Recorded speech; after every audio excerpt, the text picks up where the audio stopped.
चलिए बेटा, in today's class we are going to start introduction to relative motion in one dimensional and two dimensional. Basically ये topic जो है ना, ये टू डायमेंशनल मोशन का एक बहुत ही ज़्यादा इंपॉर्टेंट टॉपिक है और इसमें हम लोग डिस्कस करने वाले हैं रिलेटिव मोशन को, या आप यूं कह लो कि रिलेटिव वेलोसिटी को हम लोग डिस्कस करने वाले हैं। ठीक है, तो देखते हैं कि रिलेटिव वेलोसिटी किसको कहते हैं, रिलेटिव वेलोसिटी होता क्या है, थोड़ा सा हम लोग स्टडी करेंगे। तो रिलेटिव वेलोसिटी बेसिकली दो तरह का टॉपिक है। हम इसको वन डायमेंशन में भी पढ़ने वाले हैं and will be doing this in two dimensional, both one dimensional as well as two dimensional motion हम इसको पढ़ेंगे। ठीक है, so let us start then this kind of motion, right. So पहले डेफिनेशन सीखते हैं कि रिलेटिव मोशन किसको कहते हैं। देखो बेटा, क्या है ना कि जब हम किसी मोशन को एक फ्रेम से किसी रिलेटेड टू द फ्रेम्स, ये कॉन्सेप्ट रिलेटेड है फ्रेम ऑफ रेफरेंसेस के रिलेटेड, ये कॉन्सेप्ट है। चलो, the concept of relative motion कब हम यूज करते हैं रिलेटिव मोशन का concept? When we want to observe motion from moving objects, ठीक है, और you can say inner non inertial और यू कैन से famous। ठीक है, देखो क्या होता है जब आप किसी मोशन को, लेकिन मान लो this is some sort of a frame, object motion का कॉन्सेप्ट आया, वन ऑब्जेक्ट मूव करती है with respect to other object, हम क्या कहते हैं रिलेटिव मोशन, इसका रिलेटिव मोशन। पहले this is some sort of a frame, ये y एक्सिस, ठीक है, और मान लो बी पर गया, तो एक पे था ये position and R B, the position vector to B, है ना। यहाँ तक एक वेक्टर बनाऊं इसको, ओके दिस, अब मुझे यहाँ पर of vector from this is to minus R A, this is equal to R B, of मतलब कर रहा था basically some sort of an axis, और इस एक्सिस पे यहाँ पे पॉइंट जो है दिस इज ओरिजिन ओ, है ना, और यहाँ पर एक पार्टिकल है पॉइंट ए पे, एक बॉडी है पॉइंट ए पे, फिर ये बॉडी ऐसे आगे जा रही है और ये पहुंचा ये बॉडी पॉइंट बी तक, point A and some other object at point B, एक ऑब्जेक्ट पॉइंट ए पे है और दूसरा ऑब्जेक्ट जो है वो पॉइंट बी पे है ना। तो मुझे बोलो यहाँ से यहाँ तक जो डिस्टेंस है ना, this distance will call this distance as X A, इन इस ओरिजिन से ये डिस्टेंस कितनी है, that's X A, position vector of A आप बोल सकते हो इसको, है ना। और इस वाले को क्या कहेंगे, यहाँ से यहाँ तक, दैट इज मतलब ओ से अब स्टार्ट करो बी तक, दैट इज एक्स बी, मतलब पोजिशन वेक्टर ऑफ बी, है ना। तो ये जो डिस्टेंस है ना यहाँ से लेके, आई मीन टू से इन दोनों के बीच में, यहाँ से लेके यहाँ तक, इस डिस्टेंस को क्या लिख सकते हैं हम लोग, we can write it sir, it is simply the difference, means we can write it X B minus X A, है ना। या आप सिंपली मैं इसको लिखना चाहो तो you can write the distance between B and A, this is the distance between A and B. लेकिन क्या है ना कि दोनों ऑब्जेक्ट्स में से कोई भी रुका हुआ नहीं है, ये ऑब्जेक्ट जो है ये आगे जा रहा है, ए object with the velocity we A, है ना, और ऑब्जेक्ट बी जो है वो भी आगे जा रहा है with the velocity V B, मतलब दोनों मोशन में है ना। एक ऑब्जेक्ट जो है वी ए वो भी मोशन में है और दूसरा ऑब्जेक्ट जो है बी पे जिसकी वेलोसिटी वी बी है वो भी मोशन में है ना। तो ये एक्स बी ए क्या डिनोट करता है, this denote is basically the position of object B, ये डिनोट करता है ऑब्जेक्ट बी की position with respect to object A, with respect to object A. मैं समझाता हूं, मतलब अगर आपका ऑब्जर्वर जो है ना वो ऑब्जेक्ट ए पे ही खड़ा है, दिस इज ऑब्जर्वर, ये बॉडी ए पर ही है और बॉडी ए के साथ ऊपर ही जा रहा है, ठीक है, तो इसे हमेशा दिखेगा ऑब्जेक्ट बी इस पोजीशन पे एक्स बी ए, मतलब X B A is the distance between A and B as observed by A. फिर से सुनो, X B A is simply the position of B with respect to a, which means that it is simply the position of b, it is simply the position of b as observed from a। यानी अगर आप a के frame of reference से देखोगे आपको b की position क्या पता चलेगी, that is X B A.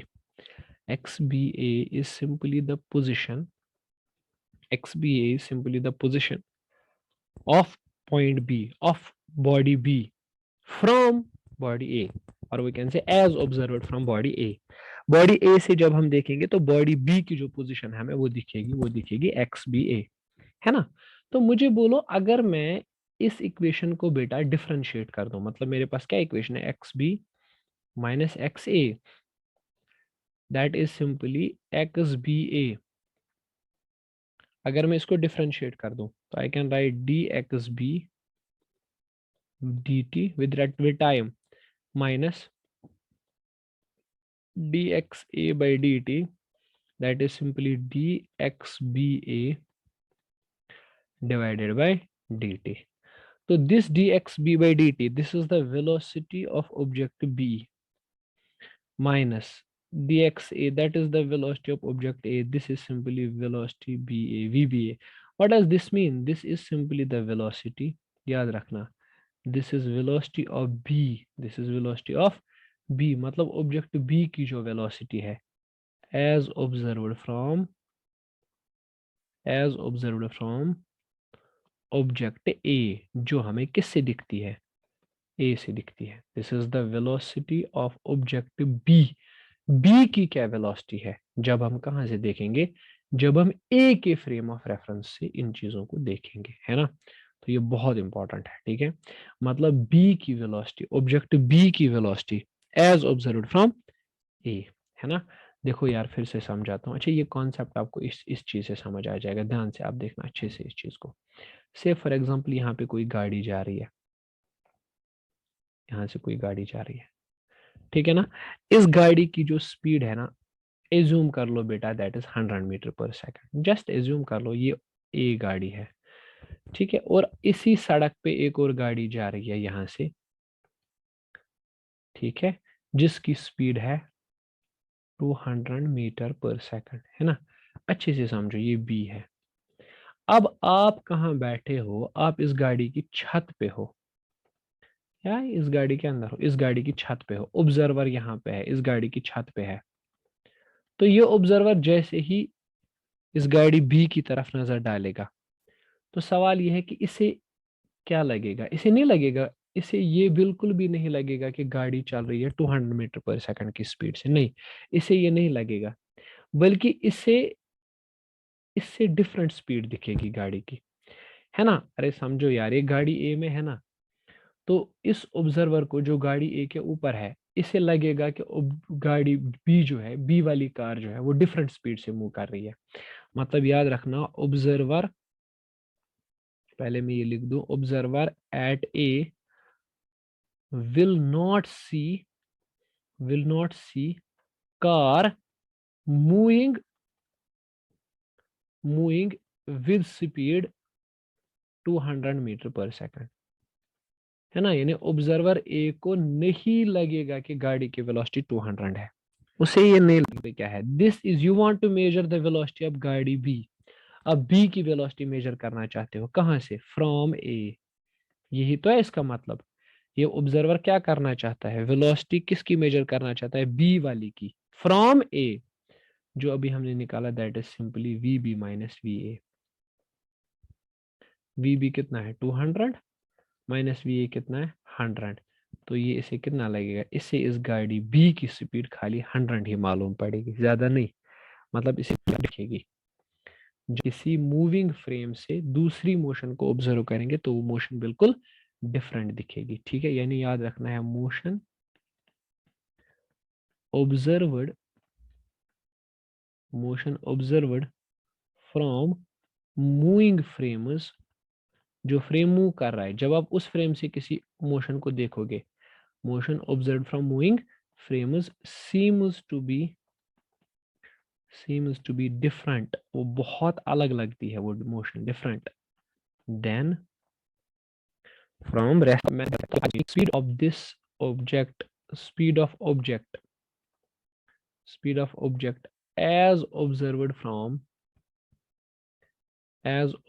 from ground।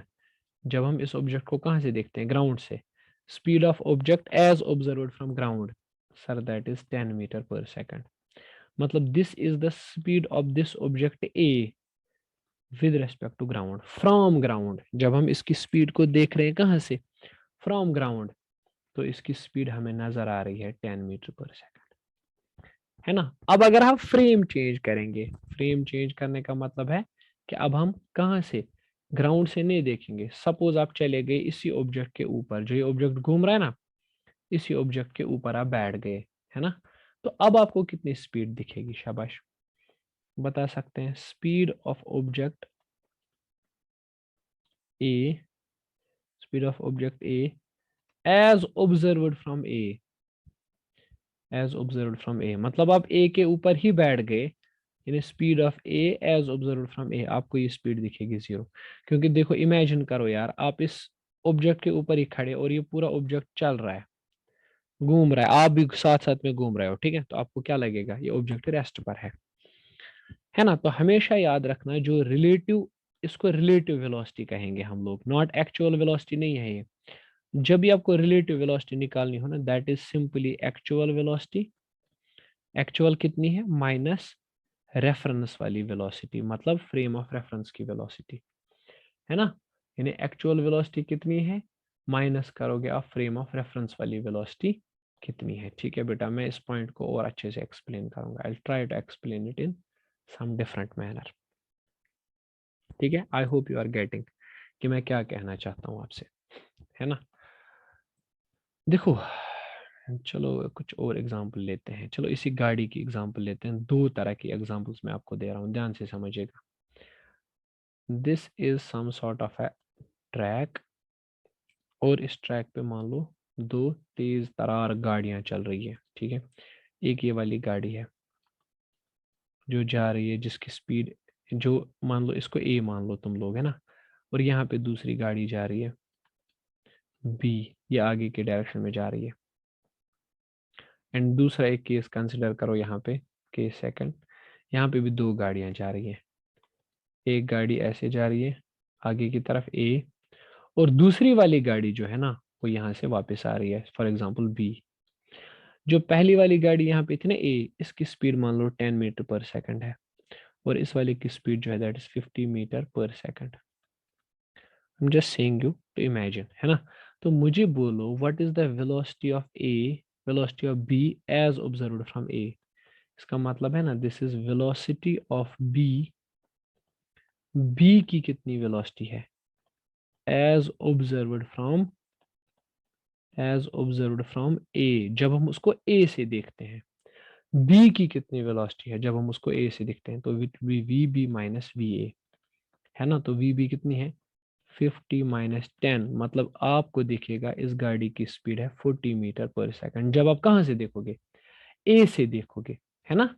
भाई जब आप ए से देखोगे ना बी की तरफ, तो आपको दिखेगा कि शायद गाड़ी की स्पीड कितनी है, 40 मीटर पर सेकंड। ठीक है, अब जरा उल्टा सोचो, अगर ऐसे होगा V A B, this means velocity, हाँ, ऑफ ए, हमें किसकी वेलोसिटी देखनी है, ए की, as observed from, as observed from B. हमें ए की वेलोसिटी देखनी है कहाँ से, बी से देखनी है। तो it will be simply V A minus V B, V A minus V B, velocity of A as observed from B, that's VA minus VB। तो VA कितनी है 10 meter per second, minus VB कितनी है 50 metre per second, है ना। तो आपको ये दिखेगा माइनस 40 मीटर पर सेकंड, है ना। और यहाँ पे भी आप सेम लगा सकते हो VAB और VBA निकालने के लिए, ठीक है। मतलब ये रिलेटिव वेलोसिटी क्या है, फिर सिंपल में आप बोल सकते हो sir, relative velocity, relative velocity is the velocity of object, is the velocity of an object as observed from other object, है ना। एक ऑब्जेक्ट की वेलोसिटी जब हम उस ऑब्जेक्ट को दूसरे फ्रेम से देखते हैं। अरे भाई सिंपल है। किसी एक ऑब्जेक्ट की वेलोसिटी जब हम उस ऑब्जेक्ट को किसी और मूविंग ऑब्जेक्ट से देखते हैं, मतलब you have to do one thing, you have to observe the motion of object from one object. ठीक है, एक ऑब्जेक्ट से दूसरे ऑब्जेक्ट को देखना है, एक मूविंग फ्रेम से दूसरे ऑब्जेक्ट को देखना है। Simple, this is what is relative velocity, है ना। V A B, you can say it is the relative velocity of B from A.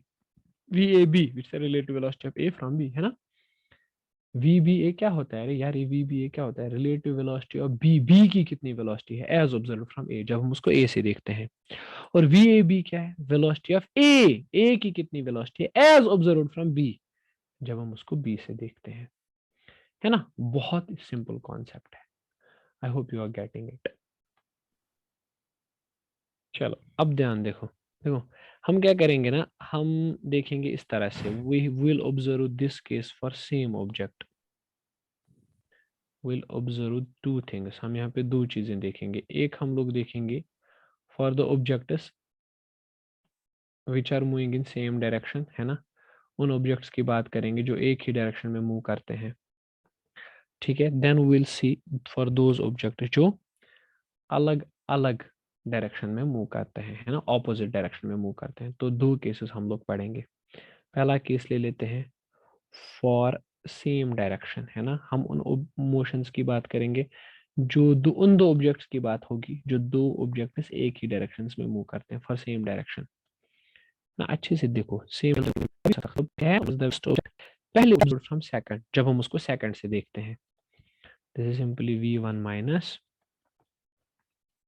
v2, है ना। अगर मैं बोलूं v21 तो ये will say sir v2 minus v1, है ना। ठीक है। अच्छा इन दोनों में फर्क क्या है, can I right it minus v1 minus v2, हाँ इसको लिख सकते हैं ऐसे, ठीक है। सो कंक्लूजन क्या निकला, v12 is minus of v21। और मैग्नीट्यूड के केस में देखें तो v12 is almost equal to v21, अगर मैं डायरेक्शन को छोड़ दूं, है ना। सो v12 क्या है, velocity of the first object when seen from the second object. और v21 क्या है, velocity of the second object when seen from the first object. तो कंक्लूजन क्या है, for objects moving in same direction, for objects moving in same direction, जब दो objects एक ही direction में चलते हैं, मूविंग इन सेम डायरेक्शन, जब दो ऑब्जेक्ट्स एक ही डायरेक्शन में चलते हैं तो वेलोसिटी क्या हो जाती है, velocity get subtracted, velocity subtract हो जाती है, वेलोसिटी गेट सब्ट्रैक्टेड। तो simply relative velocity simply means कि आपको दोनों की वेलोसिटी का माइनस करना है ना। लेकिन अगर दोनों ऑब्जेक्ट्स डिफरेंट डायरेक्शन में चल रहे हैं, ऑपोजिट डायरेक्शन में, डिफरेंट नहीं कहेंगे, ऑपोजिट डायरेक्शन में, अगर दोनों ऑब्जेक्ट जा रहे हैं बट इन ऑपोजिट डायरेक्शन, तो objects are moving but they are moving in opposite direction. So in that scenario, what can we say? Say for example, there are these two objects. One is moving in this direction, another is moving in this direction. या उल्टा भी हो सकता है, एक इस direction में एक इस डायरेक्शन में, ठीक है। ऑपोजिट, लेकिन ऑपोजिट ऑपोजिट ऑपोजिट बराबर ऑपोजिट है ना। तो चलो थोड़ा सा ऑपोजिट ही बना देते हैं, बराबर ऑपोजिट है, परफेक्टली ऑपोजिट। ये v1 ये v2, है ना, या ये v1 या v2, ठीक है, ऐसे करके। तो वेलोसिटी पता है कैसे, रिलेटिव वेलोसिटी कैसे निकालते हैं, कैसे निकालते हैं, relative velocity of one with respect to second. तो you will simply sir v1 minus कीजिए आप v2। लेकिन बेटा v1 और v2 ऑपोजिट है ना, तो मुझे एक के साथ माइनस लिखना पड़ेगा v2 के साथ। तो I will say v1 plus v2, है ना। वो माइनस जो बीच वाला है वो फॉर्मूला का है। एंड अगर मैं v21 लिखूं तो you will say sir v2 minus v1। Minus क्यों लिखा दोबारा, क्योंकि ऑपोजिट में है ना v1 और v2। सो बी v2 प्लस v1 है ना, ये दोनों परफेक्टली बराबर हैं, ठीक है, v21 और v12 इस केस में बराबर हैं। तो कंक्लूजन क्या है यहाँ पे, so for objects moving in opposite direction, for objects moving in opposite direction, velocities get add up। Opposite direction, जब भी ऑब्जेक्ट्स ऑपोजिट डायरेक्शन में मूव करते हैं, वेलोसिटी गेट्स एड अप, है ना, वेलोसिटीज का एड अप हो जाता है। देखा, आप किसी गाड़ी में ट्रैवल कर रहे हैं और ऑपोजिट में एक गाड़ी आ रही हो, ठीक है, हमें लगता है वो गाड़ी बहुत तेज जा रही है, हालांकि अगर वो गाड़ी स्लो भी जा रही हो ना, तो हमें फिर भी यही फील होता है कि भाई जो गाड़ी वहां से ऑपोजिट में, हमारे ऑपोजिट में आ रही है, वो गाड़ी बहुत तेज चल रही है। अदरवाइज वो उतना तेज नहीं चल रही होती है। इट इज बिकॉज हमें उसकी रिलेटिव वेलोसिटी बहुत ज्यादा मालूम होती है, ठीक है ना, इट्स सिंपल, कोई खास बात नहीं है इसमें, ठीक है, okay. So this is the concept of relative velocity.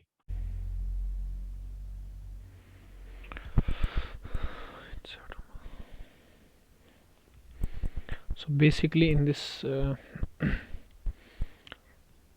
let's talk about numerical applications of relative motion. So basically there are applications of relative motion and we see it in day-to-day life. So many applications are there, but I'll be discussing here numerical applications of this very fantastic concept. So basically what are its applications? So we'll be noting 2 points here which are very important. पहला point ये है कि अगर दो particles move कर रहे हैं on a straight line और दोनों की वेलोसिटी कांस्टेंट है, अगर ऐसा हो रहा है व्हेन टू पार्टिकल्स, ये बहुत इंपॉर्टेंट पॉइंट्स है, याद करने के लायक है, when two particles move on straight line, when two particles move on straight line with velocity, with constant velocities, है ना, जब दो पार्टिकल्स स्ट्रेट लाइन पे मूव कर रहे हैं और उनकी वेलोसिटीज़ कांस्टेंट है, ठीक है, दोनों की वेलोसिटीज़ कांस्टेंट है, देन क्या होता है कि उनकी जो रिलेटिव एक्सेलरेशन है, ठीक है, it's very important, then relative acceleration जो उनकी है ना, रिलेटिव एक्सेलरेशन जो उनकी होती है इज़ ज़ीरो, ठीक है, उनकी रिलेटिव एक्सेलरेशन हमेशा क्या रहती है, ज़ीरो रहती है। जैसे मैं समझा दूँ, for example there is a particle which is moving in this direction, तो इसकी वेलोसिटी v1 है, एंड एक और पार्टिकल है जो इस डायरेक्शन में मूव कर रहा है, ठीक है, दोनों से सेम डायरेक्शन में मूव कर रहे हैं। तो ये वाला केस जो मैंने कंसिडर किया है, इसमें दोनों पार्टिकल्स शाबाश बेटा एक ही डायरेक्शन में मूव कर रहे हैं, ठीक है। अच्छा, मान के चलें कि अगर ये अपोजिट डायरेक्शन में मूव कर रहे होते, से फॉर एग्जांपल अगर यहाँ से होती वेलोसिटी v1 और यहाँ से अपोजिट में होता है वेलोसिटी v2, है ना, तो ये केस क्या है, इट इज़ सिंपली कि particles are moving in opposite direction, है ना, ऑपोजिट डायरेक्शन में मूव कर रहे हैं, ठीक। लेकिन केस क्या है कि वेलोसिटी जो v1 है और जो वेलोसिटी v2 है, both velocities both are constant, है ना, मतलब पार्टिकल एक भी मूव कर रहा है, दूसरा भी मूव कर रहा है, लेकिन दोनों के वेलोसिटी क्या है, दोनों के वेलोसिटी कांस्टेंट है। तो इस केस में क्या होगा, इस केस में अगर आप रिलेटिव एक्सेलरेशन निकालेंगे तो रिलेटिव एक्सेलरेशन ज़ीरो होगा, relative acceleration will be zero. ज़रा बताइए क्यों। देखिए इस केस में v1 कांस्टेंट है ना, तो इसकी एक्सेलरेशन कितनी होगी, a1, कांस्टेंट है वेलोसिटी तो एक्सेलरेशन ज़ीरो होगी, और इसकी एक्सेलरेशन कितनी होगी, a2, वो भी ज़ीरो होगी, ठीक है। तो जब दोनों की ज़ीरो है, मान लो आप relative velocity of a with respect to b calculate करते, तो वो क्या आता है, velocity acceleration of a relative acceleration of a with respect to b, वो आता है acceleration of a minus acceleration of b, यानी ज़ीरो माइनस ज़ीरो आ जाता, तो वो भी तो ज़ीरो ही होता है ना। या आप कैलकुलेट करते relative velocity of b with respect to a, तो वो क्या आता, वो आता है a of b minus a of a, तो वो भी तो क्या आता, ज़ीरो माइनस ज़ीरो, वो भी अगेन ज़ीरो ही आता, ठीक है। तो याद रखने वाली बात इसमें यह है कि जब दोनों ही पार्टिकल स्ट्रेट लाइन पे मूव कर रहे हो और दोनों की वेलोसिटी कांस्टेंट हो, मतलब दोनों में से किसी भी पार्टिकल के पास एक्सेलरेशन है ही नहीं, है ना, दोनों की एक्सेलरेशन कांस्टेंट है, तो उस केस में आप हमेशा याद रखोगे कि जो वेलोसिटी जो रिलेटिव एक्सेलरेशन होती है वो रिलेटिव एक्सेलरेशन ज़ीरो आ जाती है, ठीक है ना। और इस केस में एक इम्पॉर्टेंट फार्मूला है, बहुत ही ज़्यादा इंपॉर्टेंट, वो ये है कि रिलेटिव वेलोसिटी जो है relative velocity that is simply equivalent to relative distance, distance कितनी है उनके बीच में, डिवाइडेड बाय टाइम। ठीक है, इसको बहुत ज़्यादा इंपॉर्टेंट तरीके से आप याद रखेंगे। ठीक है, because we are going to use it again and again multiple times I will be using this formula, है ना, कि relative velocity is equal to relative distance divided by relative time. So will be using this one again and again, so kindly remember this formula. So याद रखोगे आप, इस slide से ये याद रखोगे कि जब पार्टिकल्स मूव करते हैं स्ट्रेट लाइन में और उनकी वेलोसिटी कांस्टेंट रहती है, तब क्या होता है, उनकी जो रिलेटिव एक्सेलरेशन है वो भी हमेशा क्या रहती है, ज़ीरो ही रहती है। अब मैटर नहीं करता कि पार्टिकल सेम डायरेक्शन में मूव कर रहे हैं या ऑपोजिट डायरेक्शन में मूव कर रहे हैं या किसी और डायरेक्शन में मूव कर रहे हैं, but if they are moving with constant velocities their relative acceleration will be zero. Okay, now moving to second important point. Second point is really important. Second point number 2. Now see, now if the particles are moving in such a way that their relative acceleration is non-zero, है ना, तो particles इस तरह से move कर रहे हैं कि उनकी relative जो acceleration है वो non-zero है। ठीक, देखिए मैं लिख लेता हूँ कुछ कि when two particles move in such a way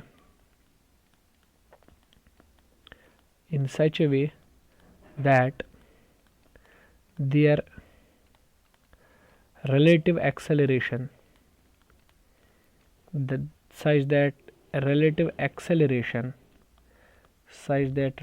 acceleration is non-zero, है ना, मतलब जब आप रिलेटिव एक्सेलरेशन कैलकुलेट कर रहे हो वो नॉन ज़ीरो है। It means like this way, a relative acceleration जब आप देख रहे हो दैट्स नॉन ज़ीरो।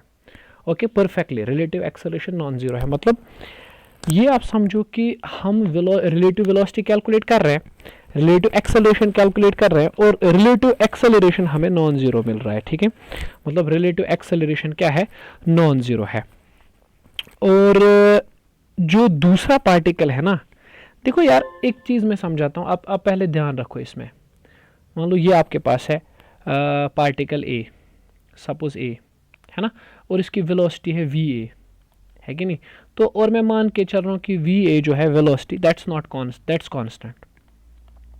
ओके, ये मूव कर रहा है कांस्टेंट वेलोसिटी से, तो अगर ये मूव करेगा कांस्टेंट वेलोसिटी से, अब ज़रा सोचो, दिमाग लड़ा और मुझे बताओ क्या आएगा। सोच लिया आपने कि इसकी एक्सेलरेशन कितनी होगी, इसकी acceleration it's going to be zero. Okay, it's acceleration is going to be zero,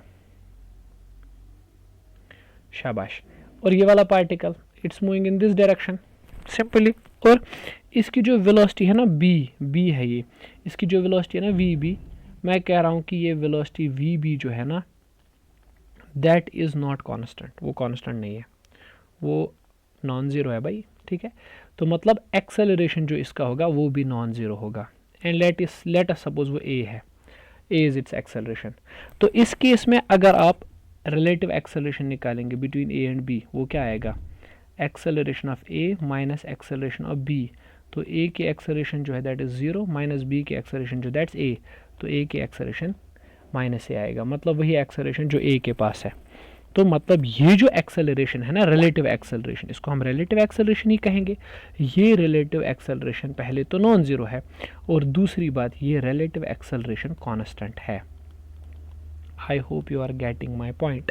मैं ये कह रहा हूँ कि अगर दो पार्टिकल्स इस तरह से मूव कर रहे हैं सच दैट उनकी रिलेटिव एक्सेलरेशन नॉन ज़ीरो है, मतलब रिलेटिव एक्सेलरेशन नॉन ज़ीरो है, कुछ ना कुछ रिलेटिव एक्सेलरेशन है, और दोनों में से एक ही पार्टिकल की वेलोसिटी कांस्टेंट है, तो उस टाइम पे जो रिलेटिव एक्सेलरेशन होगी वो कांस्टेंट रहेगी, है ना। रिलेटिव वेलोसिटी जो है, रिलेटिव एक्सेलरेशन जो है वो उस टाइम पे क्या रहेगा, कांस्टेंट रहेगा। और एक और ख़ास बात, इस टाइम पे आप पता है क्या कर सकते हो, इस टाइम पे होता ये है कि जो इक्वेशंस ऑफ मोशन है ना, वो इक्वेशंस ऑफ मोशन आप इजीली अप्लाई कर सकते हो। ठीक है, मतलब मैं कह रहा हूँ आप ये वाली इक्वेशंस ना relative equations of motion apply कर सकते हो। Okay, relative equations of motion आप अप्लाई कर सकते हो, और रिलेटिव इक्वेशंस ऑफ मोशन क्या है वो हम थोड़ा सा देखते हैं। देखिए बेटा, रिलेटिव इक्वेशन आएगी पहले, v is equal to u plus A into T. ये जो इक्वेशन आपने पढ़ी हुई है, but this velocity will be relative velocity, this will be relative velocity, this will be relative acceleration and that is time T, है ना। ऐसे ही दूसरी वाली इक्वेशन भी वैलिड होगी, S relative is equal to U relative into T plus half of A relative into T square, है ना। तीसरी वाली इक्वेशन भी होगी ऐसे वैलिड होगी, V relative square minus U relative square equal to 2a relative into S relative, ठीक है। ये इक्वेशन भी होगी। और सबसे इंपॉर्टेंट ये वाली equation S relative distance, distance होगी half of U relative plus V relative into T, है ना। So this is these 4 equations will be validated at that time. ये 4 इक्वेशंस आपको बहुत ही ज़्यादा इंपॉर्टेंटली याद रखने हैं, ठीक है। तो इन इक्वेशंस को याद रख लो, these are really very important, right? So do remember these 4 equations, these equations, okay, this equation, this equation, this equation and this equation। ये याद रखना, जब relative acceleration constant होगा तो उसी केस में ये equations valid हो जाएंगे and you will remember these type of equations at that particular time। so ये दो चीज़ें हैं जिनको आपको ज़रूरी से याद करना है, okay। so let us see how things are working now। okay, so let us see some of the questions। कुछ बेसिक एग्जांपल्स कंसिडर करते हैं जो बहुत आसान है। चलिए let me take first example बेटा। तो पहली एग्जांपल ये है कि मान लीजिए आपके पास एक देयर इज सम कार और bus like this way, this is a bus and its name is A, okay. And ये बस मूव कर रही है with the velocity of 20 metre per second, है ना। और अपने पास एक और गाड़ी है जो ऐसे है B and that has the velocity of 15 meter per second, और दोनों के दोनों जो है ना एक ही डायरेक्शन में मूव कर रहे हैं। तो क्वेश्चन बड़ा सिंपल है। क्वेश्चन ने पूछा है find relative velocity of A with respect to B and दूसरा part B with respect to A, है ना। तो आई होप ये क्वेश्चन आपको आएगा, ठीक है ना। देखो यार ये क्या है, VA दिया गया है, A की वेलोसिटी दी गई है 20 मीटर पर सेकंड, है ना। B की वेलोसिटी आपको दी गई है 15 मीटर पर सेकंड, सिंपल। तो आपको निकालना है velocity of A with respect to B, that is VA minus VB, है ना। आई होप आप कर लोगे। तो VA क्या है, वेलोसिटी 20 किस डायरेक्शन में, एक्स एक्सिस में, तो 20 आई कैप माइनस B क्या है 15 आई कैप, है ना।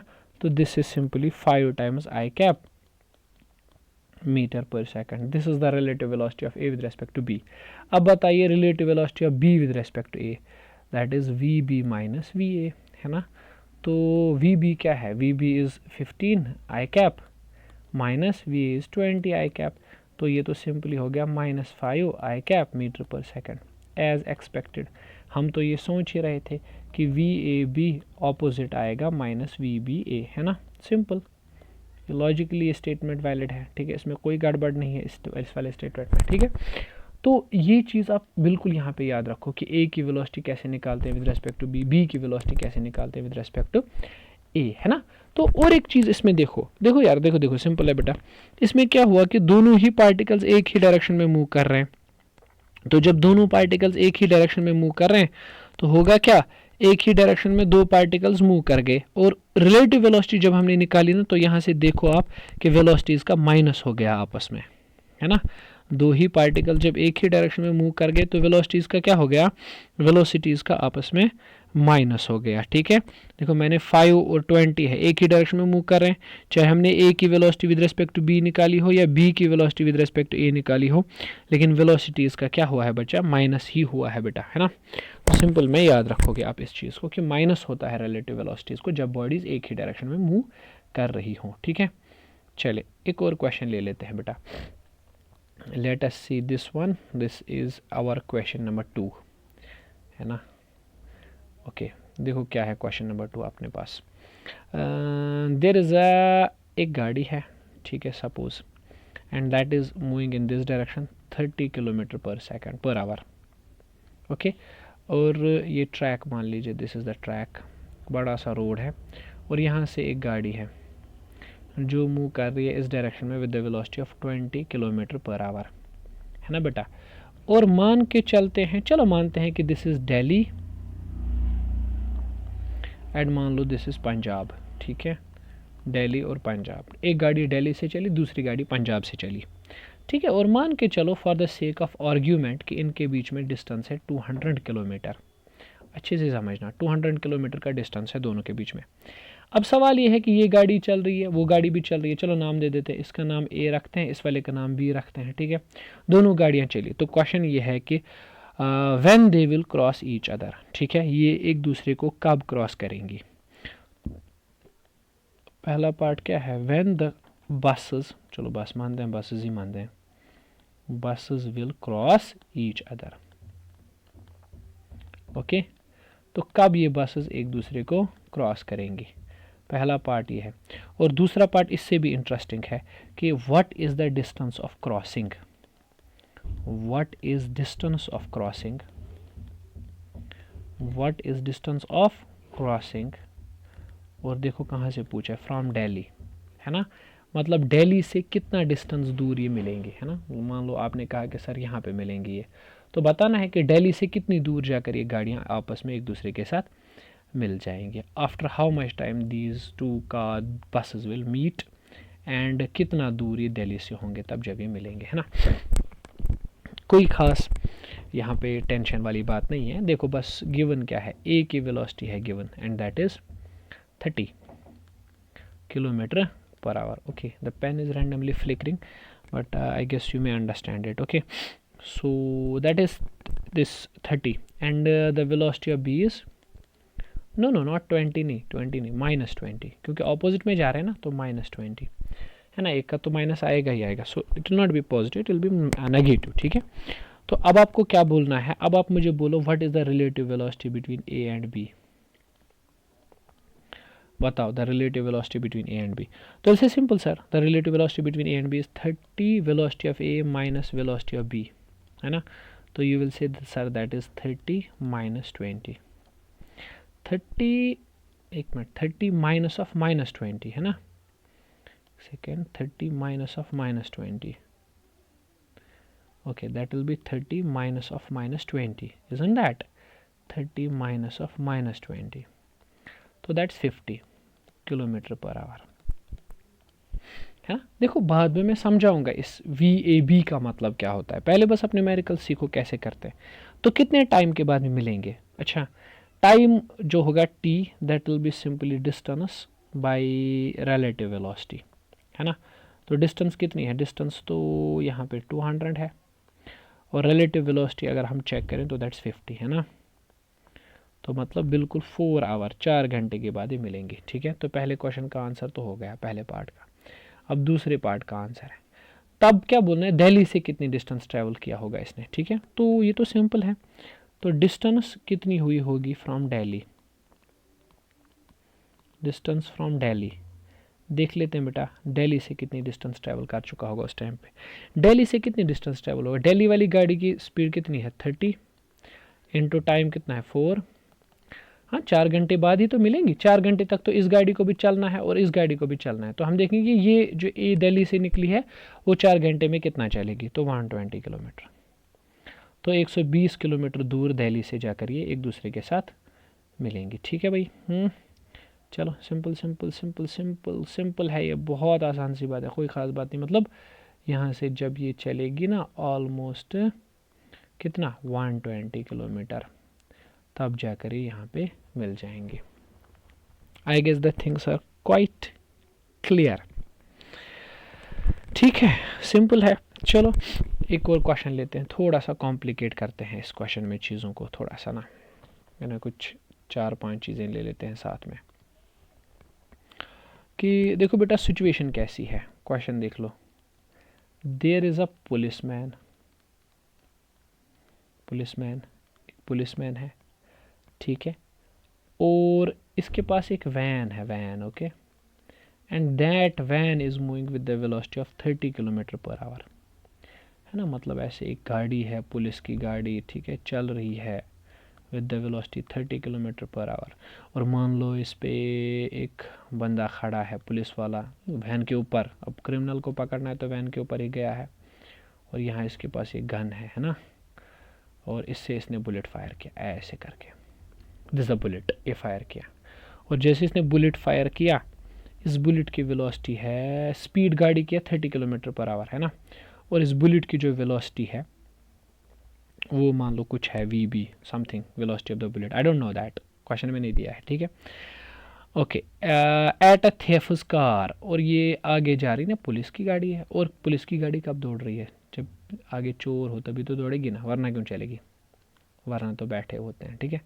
चलो यहाँ से देखो, ये थीफ की गाड़ी है, थीफ की गाड़ी, और ये थीफ भाई साहब बहुत तेज़ी से दौड़ रहे हैं, चल रहे हैं, चल रहे हैं, और देखो पुलिस कितनी तेज़ी से चल रही है 30, और थीफ को इससे तेज़ भागना, तो थीफ 190 किलोमीटर पर आवर से चला रहा है, बहुत तेज़ चल रहा है, दौड़ रहा है ना।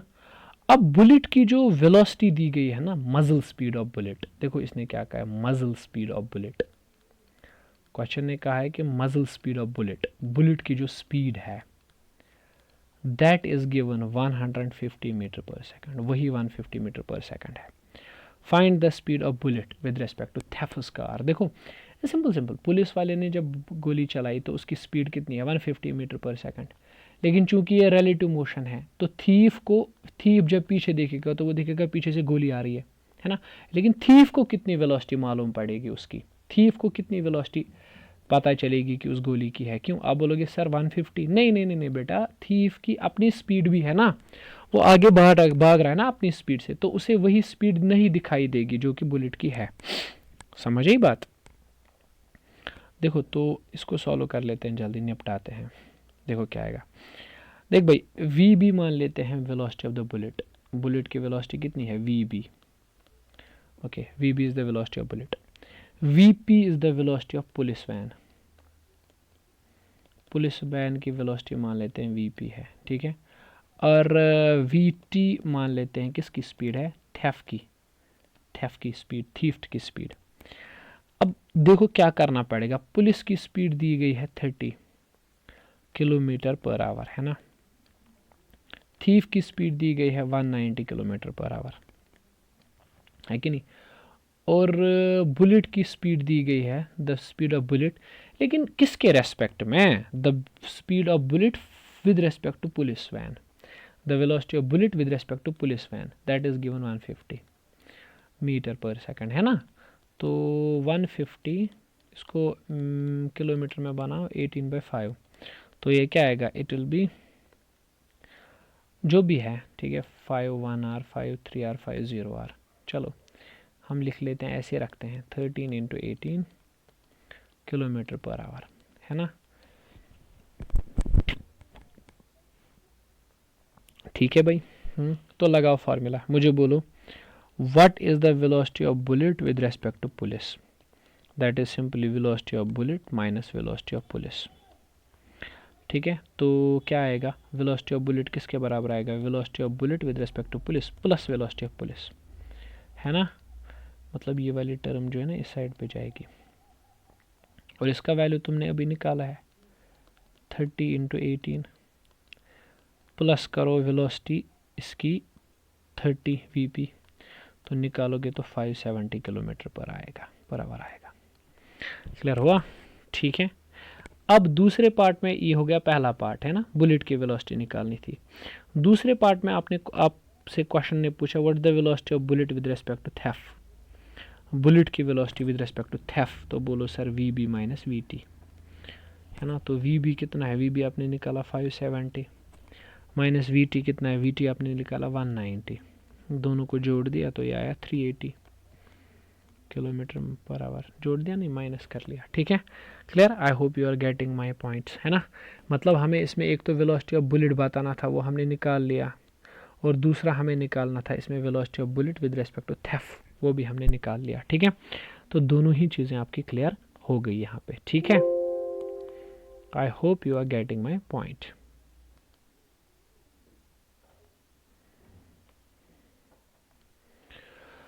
ओके बेटा, अब ज़रा ध्यान रखो, कुछ और क्वेश्चंस में लूँगा, I will take some more examples from this.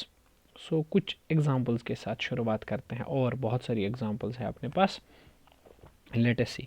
से there is a parachute, question को अच्छे से समझना, there is a parachute which is moving at speed 4 meter per second. So एक पैराशूट है which is moving at the speed 4 meter per second and wind sail है with और वो velocity से मूव कर रहा है 3 मीटर पर सेकंड, है ना। ये आपको ये क्वेश्चन खुद से करना है। क्वेश्चन क्या है, फाइंड relative velocity बहुत ऑफ पैराशूट, बहुत ख़राब हैंड राइटिंग है, with respect to cell and vice versa. आएगा कि नहीं, दोनों की वेलोसिटी दी गई है तो आपको क्या करना है, बस रिलेटिव वेलोसिटी को चेक करना है कि किसकी कितनी रिलेटिव वेलोसिटी आएगी। आई होप ये आपको आ जाएगा।